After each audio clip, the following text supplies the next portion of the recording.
webinar for today was about, this is the third webinar, and it's wind energy. Where do we go to from here?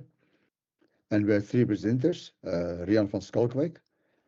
He spoke about wind energy to useful electrical power. Then Gareth Erfurt, who's the lead wind engineer at the EDF Renewables, and he spoke about the next generation of wind turbines. He was followed by Dirk van der Walt, the CEO of Rock Conservation Tech, and he spoke about the wind energy and that source without harm. How do we protect the birds from the wind turbines? So with that being done, let's have a quick look at some of these questions that came in. I would like to post even more questions on this question and answer tab we've got. We don't have a lot of questions at the moment. It seems as though the presenters were actually doing a very good job of doing their presentations, and not too many people have the questions then after that.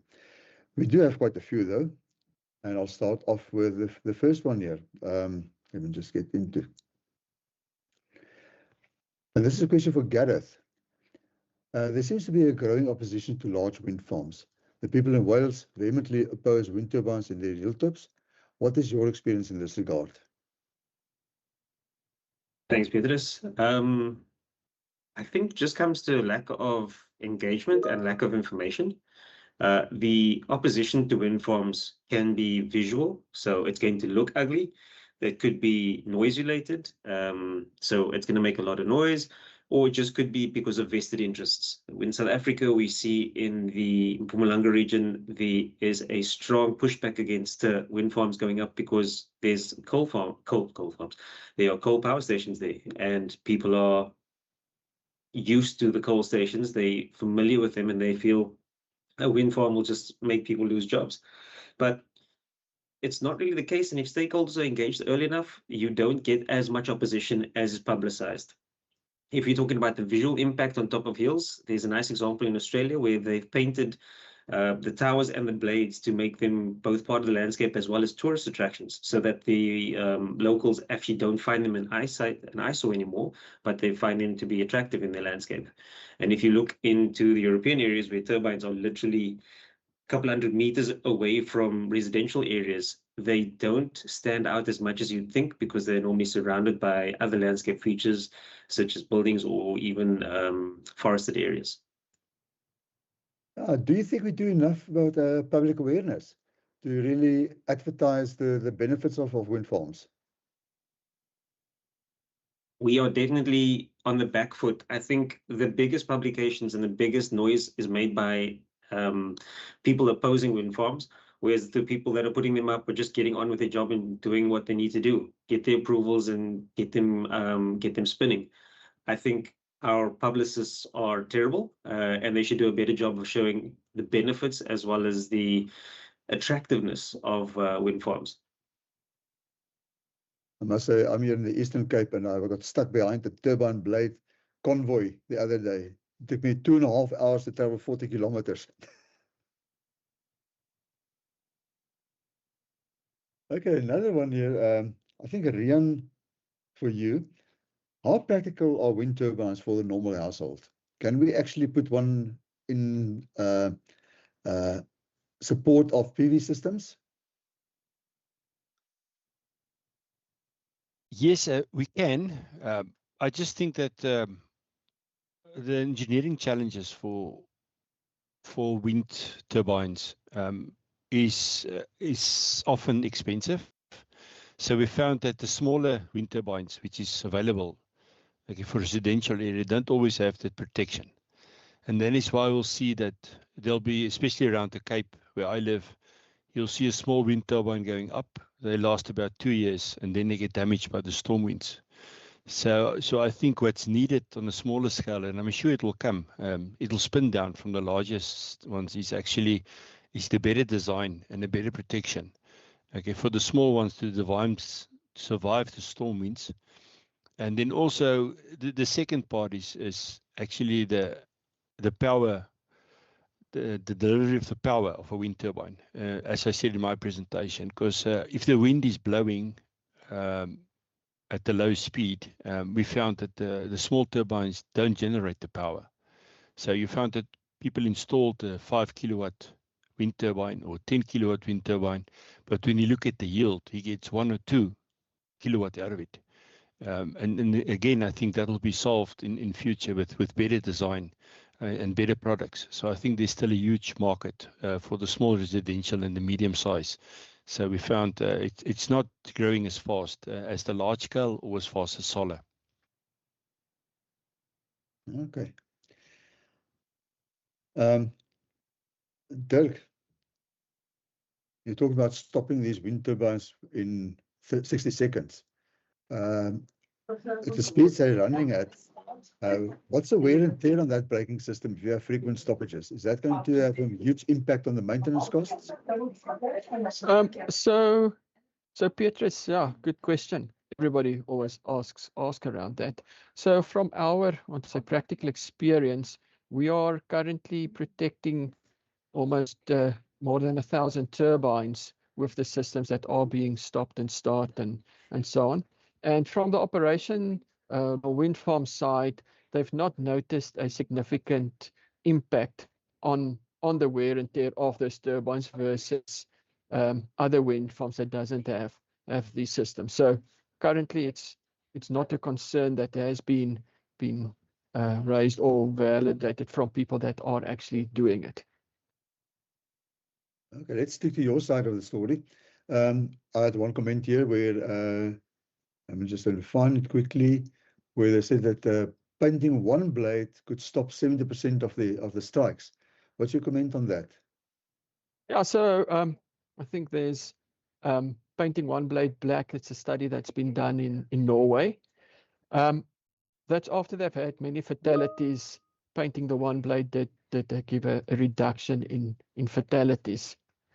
That what we've seen on the system side is, as we are taking pictures of the birds and flying and interacting in the area, is fatalities or collisions or probable collisions doesn't happen when the bird is looking. It's mostly when they are busy hunting or when they are busy mating or a crow is busy chasing the bird. They are distracted and then they end up into the turbines. So in South Africa, there's also a studies being done on the one blade red, and that is still to be determined how well it works. Your presentation seemed to have had quite a lot of interest from the audience. I've got another one here, and using AI. So I'll read this one for you. Claude AI advises that wind turbines cause 0.01% of bird deaths compared to cats 74%, glass windows 19%, vehicles 6%, power lines 1%, communication lines 0.2%. And I said, are we not going overboard on this? Yeah, so I think that's unfortunately the statistics does not count into what type of birds are being killed, as we are putting wind turbines down in areas that is the habitat of endangered, critically endangered and vulnerable species, large soaring birds that take 3 to 5 years to repopulate, or a young chick that gets raised takes 3 to 5 years to get to breeding capacity. If you kill one of the pair, that you're sterilizing a whole area. So that the statistic is thrown up a lot, but we are focusing on protecting our protected species because they are the ones vulnerable to fatalities on the wind farms.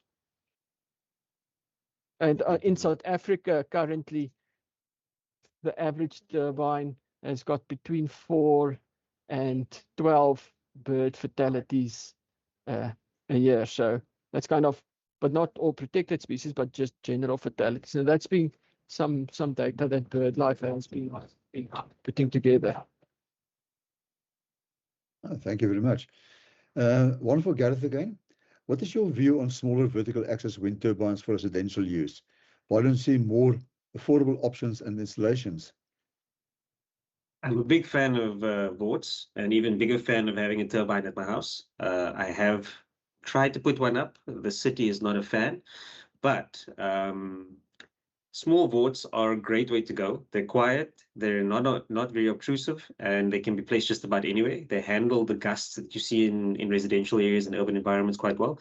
The problem we have in South Africa, nobody's making them. So nice and local production like Kestrel has a lot of small turbines that you can use on farm or even in residential areas, down to 600 watts. Doesn't sound like a lot, but it still produces something at night. Nobody's making vertical axis wind turbines. If you want to buy one, you have to buy them from AliExpress or overseas, and it's going to cost you an arm and a leg. A solar panel for 450 watts costs you less than 2,000 or around 2,000 Rand, whereas a turbine for 600 watts, horizontal axis, can cost you 30,000 to 40,000 Rand. And if you're going for a vertical axis, I'm now going to pay 30 to 40, as well as import duty and international fees. So economically, it's horrible. Technologically speaking, great idea, fully supported, happy to build if anybody's willing to talk to me. You think we're going to get there in the future? There are people that constantly talk about it. Either they don't have the time or they don't have the full spectrum of expertise. I don't see vertical axis turbines taking off in South Africa. I see it just as an import business in the future. Okay, then I've got this one here on the recyclability of wind turbine blades. This person said, if I heard correctly, the current technology blades have some level of recyclability, but that new technology blades will have higher levels of recyclability. Please advise the expected extent of recyclability of new technology blades currently being tested. Yeah, so current blades, like I said, they're made of laminates, which is cross-fibering and resin. Now, you can't take the fibers out and reuse them because of the way it's meshed in with the resin. That's a traditional method. And then the new blades, the resin is supposed to be able to come out from the fibers, which means I can then take the fibers out and make a brand new blade from those resins, from those fibers. Current technology or current blades, instead of trying to take the fibers out, what they do is they chop them up and they put them into low-grade materials, bricks and water and things like that, which do serve a purpose. Or they just burnt, so they can be used as like a biofuel, or not a biofuel, as a thermal production aspect. But in the future, the idea is for blades to be fully recyclable. So we will be able to go from one blade to another purpose, if not another blade.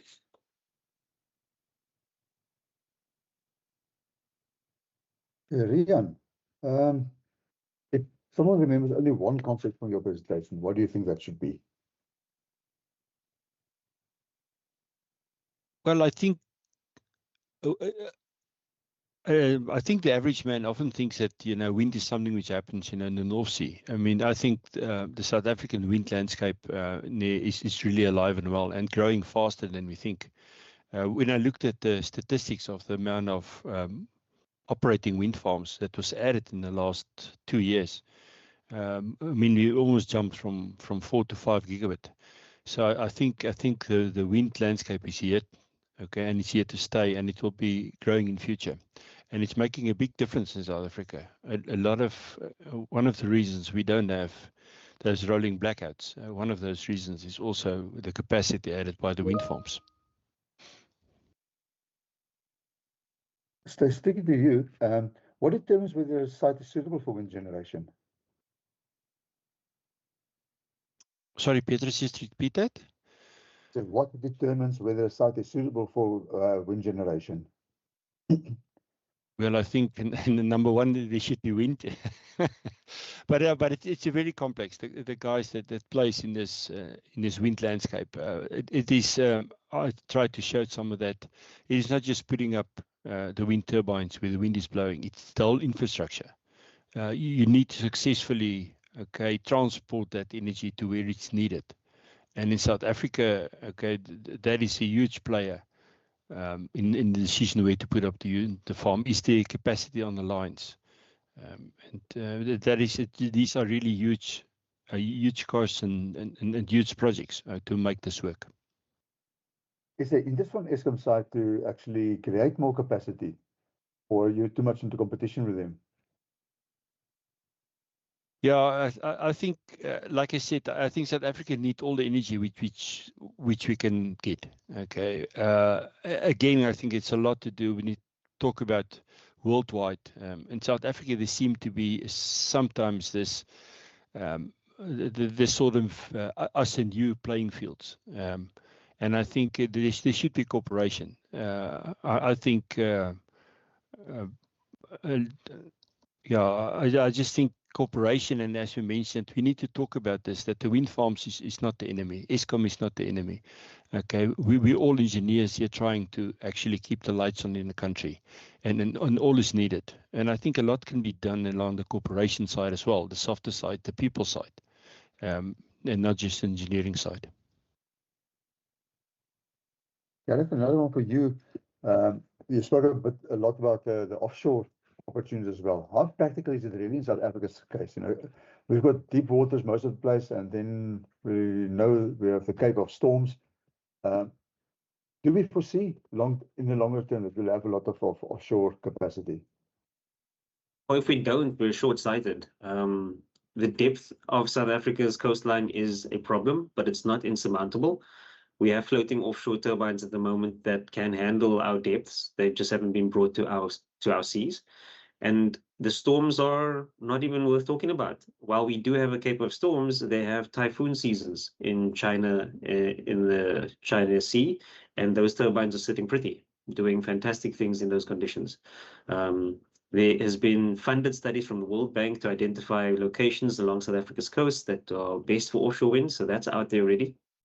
There's been studies on how much energy we can produce by taking advantage of our exclusive economic zone. And that outstrips our need by many factors of 10. So yeah, there should be offshore, there should be studies for offshore, and I'm hoping to see some development soon. I only know of one developer at the moment that's looking in Richards Bay. They've made claims from as far back as 3 years ago that they're looking at permitting an offshore wind farm there. I think that is a long shot, only because there is so much marine protected area there. While it is close to a load center, it seems like an environmental nightmare. And I think there are lower hanging fruits that can be done quicker. Thank you very much. I think I've come to the end of all the questions I've received. Amongst yourselves, questions for each other?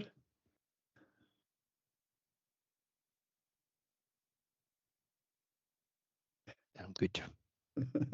All Yeah, good. it's good. Thanks. Yeah, I think you've covered the topics extremely well, hence the relative few questions we have received. And I thank you very much for your participation. Thank you.